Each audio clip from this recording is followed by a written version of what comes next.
Labs, offices, air conditioning, mechanical room, bathrooms and that. We've got this yellow line here. We're going to follow that down one more story underground.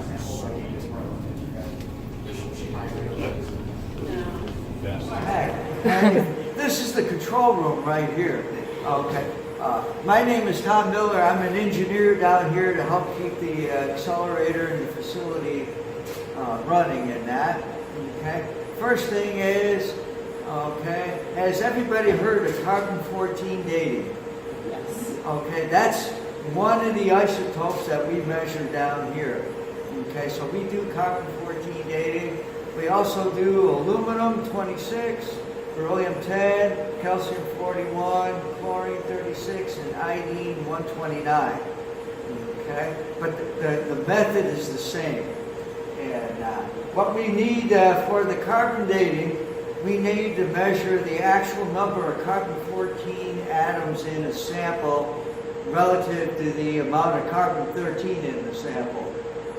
And so scientists from all over the world, they want to age date something, so they send us their sample. It's been converted into a graphite powder, and then what we're going to do is put that into an ion source, generate an atomic beam of carbon-14 and carbon-13 atoms, send the carbon-13 through our accelerator. Okay, got a little diagram right here. Okay, this oval here represents the accelerator. Give that beam a large amount of energy and measure the carbon-13 beam current right over here. Then we'll switch this magnet, send the carbon-14 through the accelerator again, give it a large amount of energy, and actually detect the individual carbon-14 atoms in a detector right at the end of the beam line. The detector, it works, it's a nuclear physics detector, and the beam has to have a large amount of energy.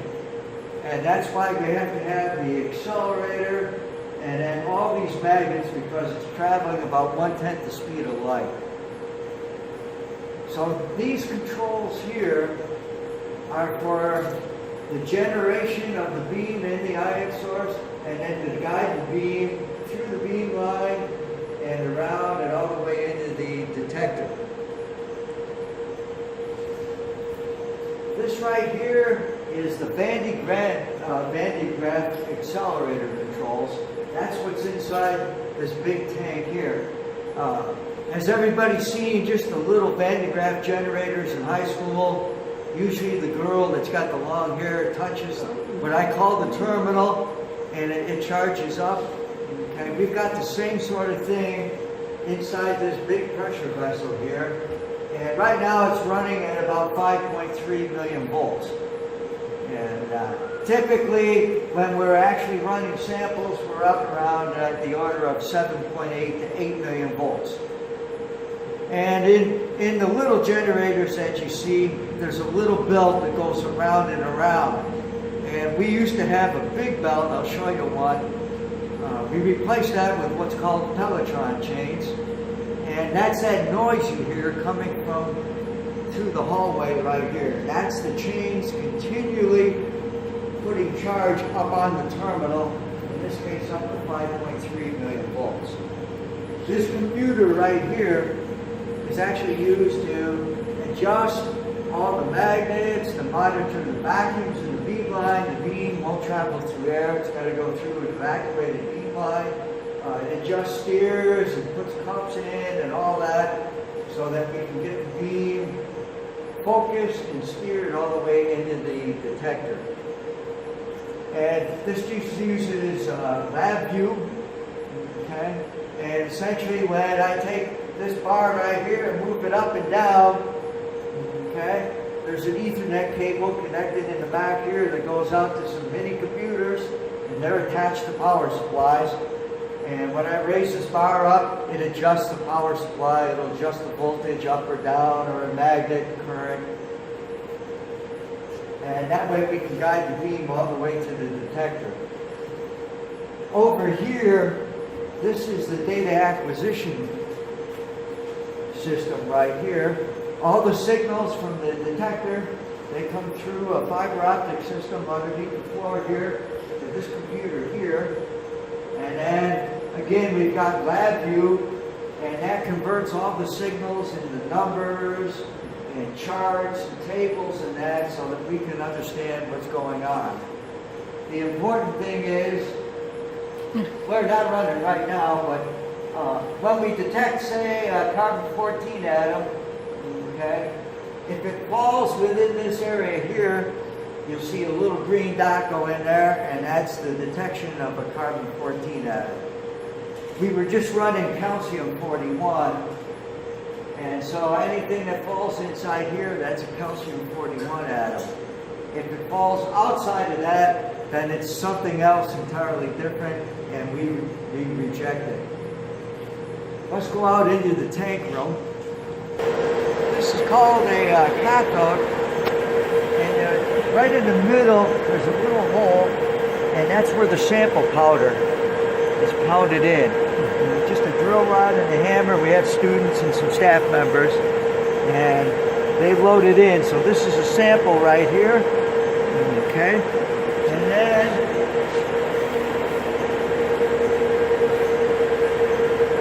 this gets installed on a sample wheel. It's got 64 positions.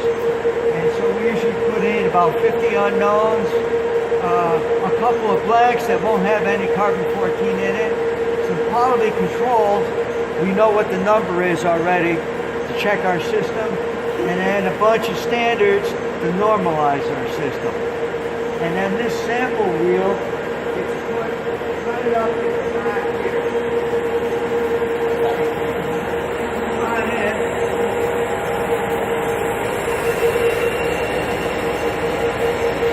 This is the ion source right here. When it's running, it's up at about 85,000 volts. That's why we got the cage around it, so nobody will get hurt. And we got a problem today, so we're trying to troubleshoot it, so everything is down. But the sample wheel gets put in this little chamber here.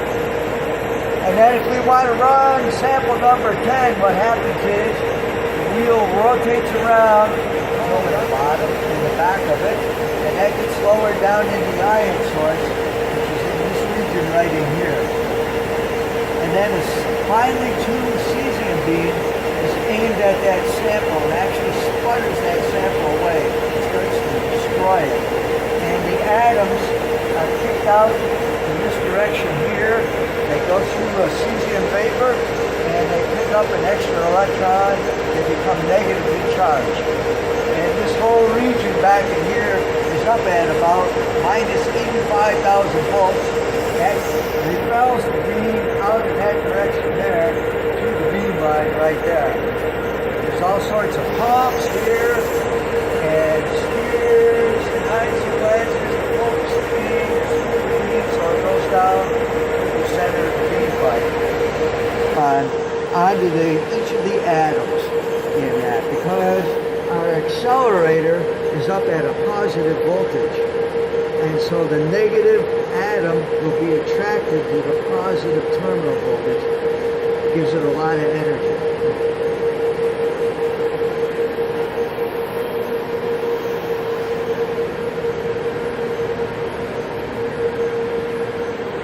So whatever in the sample material, it'll be mostly carbon-12, carbon-13, a few atoms of carbon-14. There'll be oxygen, other trace elements in that sample. So the beam that comes out will be carbon-12 negative, carbon-13 negative, carbon-14 negative, oxygen-16 negative. All those beams come out.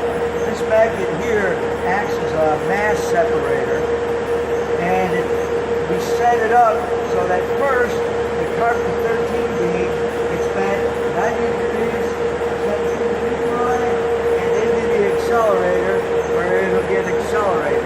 We get the high energy. It comes out, straight down in there. Then the computer adjusts the field to the carbon-14. That gets sent through into the accelerator, given the same amount of energy. Comes out the very end.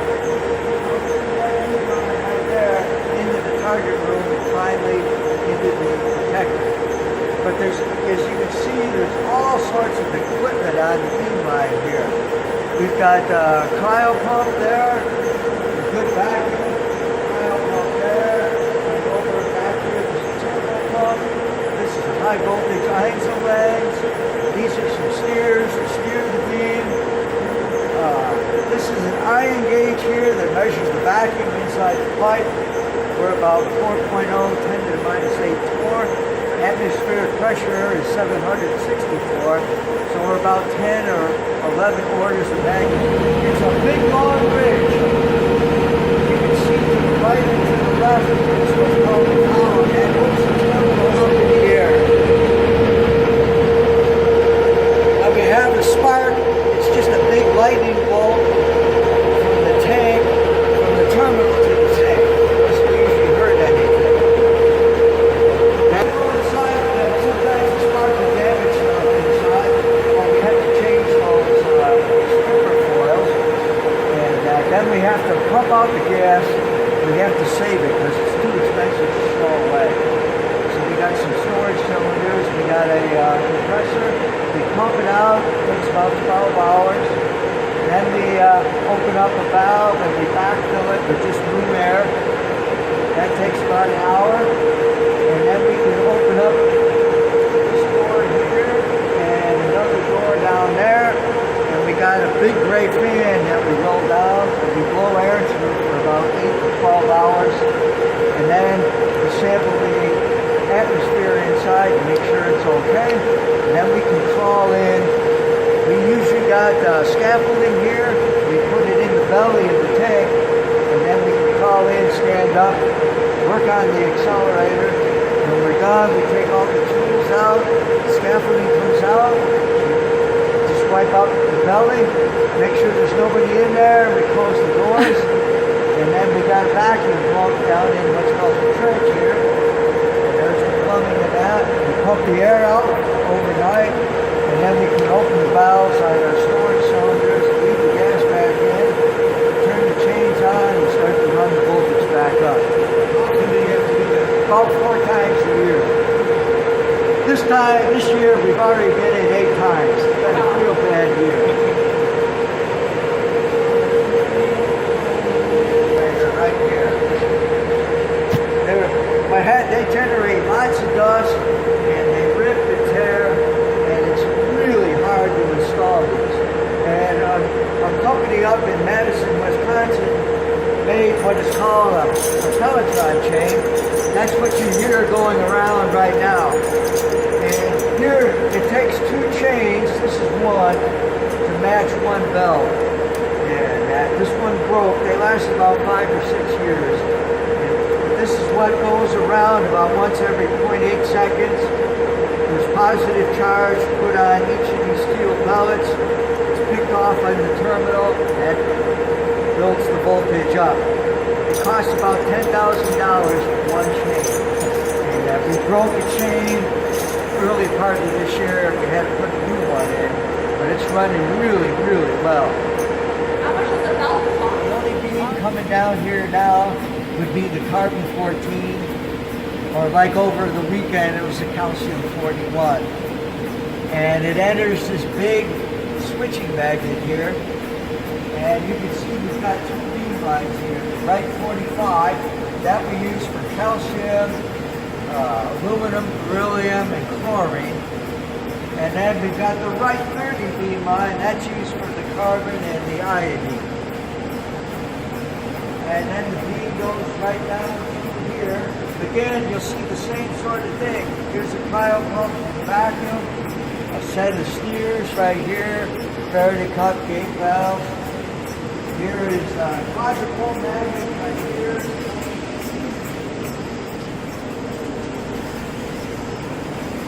These are some velocity selectors to get rid of background particles. We only want to have the beam kind of measure in the detector, nothing else. So we have to filter out what I call all the bad guys. Same with this guy here, big filtering guy here. And then after all that, okay, we finally reach the detector right here. So for like over the weekend, the calcium-41 atoms, they come around, they get bent 120 degrees, they go through a thin window right here, and then this cylinder is filled with about 70 torr of what's called P10 gas. It's methane and argon, and each of the atoms, they flow through that gas and they knock off electrons. And we collect those electrons on some copper plates inside that are electrically isolated. We bring those electrons out into some preamplifiers, and we convert that into a voltage pulse. And for the calcium, we've adjusted stuff so that the voltage pulse will be about 5 volts. And for a background atom, it'll be less or more. And when we send that data back to the data acquisition system, it says, I'm looking for a 5-volt pulse. I'll put that inside that red circle. That's a calcium-41 atom. All right, just a minute. You walked over us, probably didn't even know it. Let's go out this way here. Got our own machine shop with a professional machinist.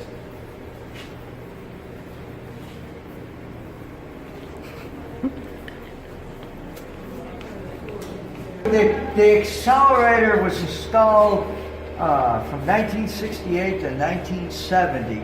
It was purchased from a company called High Voltage Engineering Corporation, and they don't exist anymore here in the States. You buy the accelerator, the beam pipes, the ion source, everything, and they send out a crew, okay, and they, over a period of years, okay, they assemble it all together, teach you how to run it and all that. Back then, we did atomic and nuclear physics research, and here you can see the target room.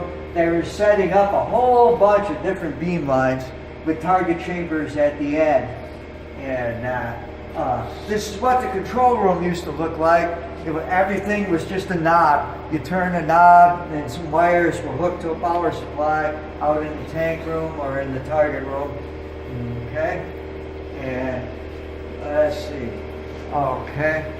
Yeah, that's about it here. The old ion source and all that was all completely gone. We rebuilt a new one and everything. Okay. Getting it out now is tough. Yeah. Okay. We do have, last summer, these magnets right here we got down in. We had to dig up the sidewalk between MSEE and the physics building, and there's an access hatch there. Pulled that off. It never been opened before, and then big crane to lower stuff down to here. That was a big project for us. So here's the storage cylinders and our little 3-stage compressor, so we can pump out the gas, store it here. When we're done, pump the air out, open some valves up over there, and we slowly bleed the gas back in. It's about 200 psi in the tank, and it compresses down to about 1400 psi in these cylinders here.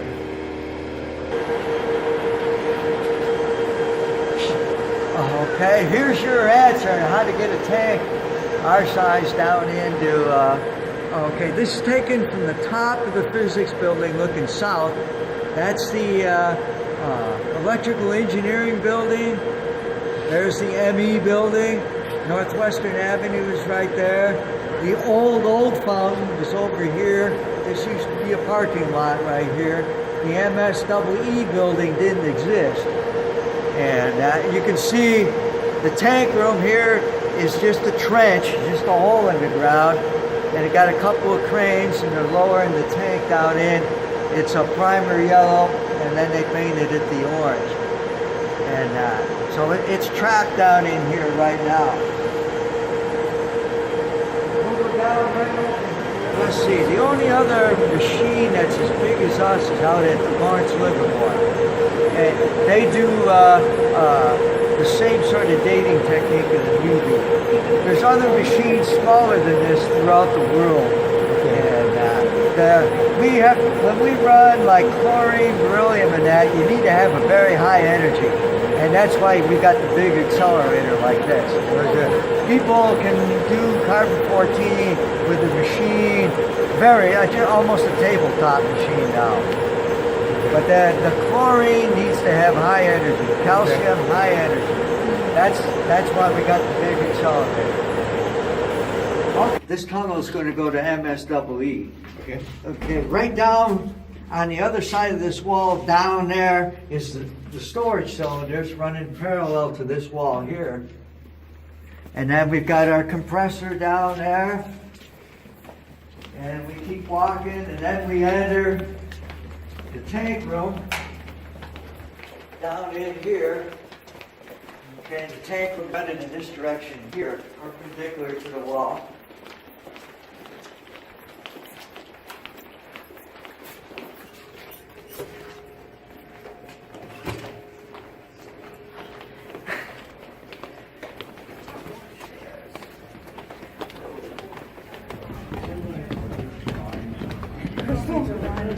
I'm working anymore. I went to the gym this morning. It was a leg day. They're killing it. Hey, you back? How are you? Hey. I didn't know better than to do a leg day.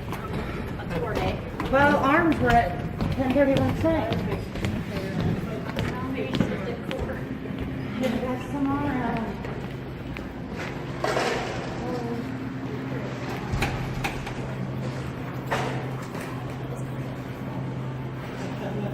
Okay, so down underneath here is part of Prime Lab. Okay, and the tank room is running in this direction here.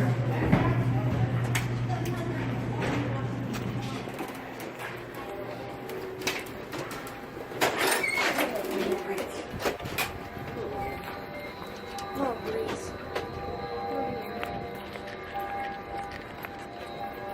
And then the rest of Prime Lab is out here. About where those dirt patches are, if you dig down, that's about where the accelerator tank would be, running in this direction here. And then the big analyzing magnet that bends the beam to the right, more or less where the bike path is there. And that leads then into the target room. And so I don't know which way you came, but every time you walk over here, you're walking over our tank room and the target room. So we're down underneath there, and so if they dig all this up, they could get the tank out.